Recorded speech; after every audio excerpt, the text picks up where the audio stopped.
Sara was 10 years old when she was murdered. You, Urfan Sharif, were her father. You, Beinash Batool, were her stepmother. You, Faisal Malik, were her uncle. Sara's death was the culmination of years of neglect, frequent assaults, and what can only be described as the torture of this small child, mainly, but not entirely, at the hands of you, her father, Urfan Sharif. The degree of cruelty involved is almost inconceivable. This happened in plain sight, in front of the rest of the family, including, for the last 8 months of Sara's life, in front of you, Faisal Malik. The court judges must be careful about using the word torture. It should not be overused, but it is no exaggeration to describe the campaign of abuse against Sara as torture. None of you has shown a shred of true remorse. As for you, Beinash Batool and Faisal Malik, you remain silent at trial and have made no effort to accept any responsibility for your offending. As for your motives, Urfan Sharif, for your beatings and other abuse of Sara, you treated her in such a way because you considered it to be your right to impose harsh discipline upon her. Sara was a brave, feisty and spirited child. She was not submissive as you wanted her to be. She stood up to you. You considered that her behaviour entitled you to chastise her physically, and I have no doubt that your ego and sense of self-importance were boosted by the power that you wielded over her and the rest of the family. Sara was only 10 years old when she died, and was 6 or 7 when your campaign of violence began.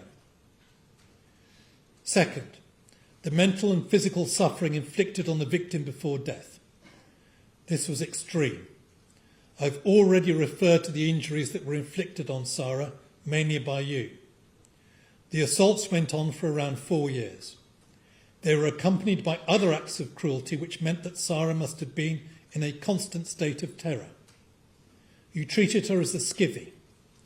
You took her out of school to conceal what you had done and then made no effort to educate her. The stress caused by your treatment meant that the poor child was vomiting and soiling herself, only to find that this provoked further punishment by you.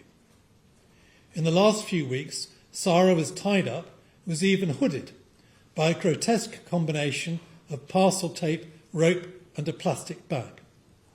She was not even allowed to go to the toilet, but was put in pull-up nappies and was left to wallow in her own urine and faeces. The torture got worse. She was burned with an iron and boiling water was poured on her ankles. I have no doubt that you singled out Sara amongst your children for harsh treatment because she was a girl and because she was not a child of your current marriage. Also, because she was prepared to stand up to you. Fifth, you used weapons, including a cricket bat, a metal pole, a hot iron and boiling water. Six, you also used restraints, mainly consisting of packing tape and hoods made out of plastic bags. I now come to the sentences. Urfan Sharif, Beinash Batool and Faisal Malik, stand up.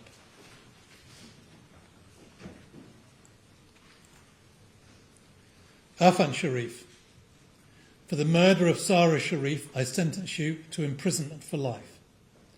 Taking account of all the relevant circumstances and the aggravating mitigating factors that I have set out, the minimum term will be 40 years. Beinash Batool, for the murder of Sara Sharif, I sentence you to imprisonment for life. Taking account of all the relevant circumstances and the aggravating and mitigating factors that I have set out, the minimum term will be 33 years, less the time that you have spent on remand. For the offence of causing or allowing the death of Sara Sharif, I sentence you to imprisonment for 16 years, less the time that you have served on remand. You will serve up to 2/3 of your sentence in custody. You will serve the remainder on licence. You must keep to the terms of your licence and commit no further offence, or you will be liable to be recalled, and you may then serve the rest of your sentence in custody. You may take them down.